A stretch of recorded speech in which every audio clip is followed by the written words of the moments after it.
နေတဲ့ရင်ခွင်မှာတောက်လောင်ရင်မုန်းပိတ်လို့ဝေငါဖြတ်သန်းရတည်နေတဲ့နေ့စဉ်တွေဟာတကယ်ပဲလားဒါမှမဟုတ်အိမ်မက်တွေများလားအပြေမရှိတဲ့မိကွန်းတွေကြားမှာငါကိုငါပြန်ရှာရင်လမ်းပြောင်းလို့နေစေဒါဟာအိမ်မက်တွေပဲလားဒါမှမဟုတ်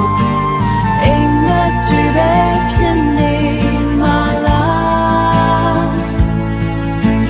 မရွေးနေတဲ့ကဘာတစ်ခုတည်းမှာငါရဲ့ဆူတောင်းတဲ့တွေဟာလေတိုးတိတ်လို့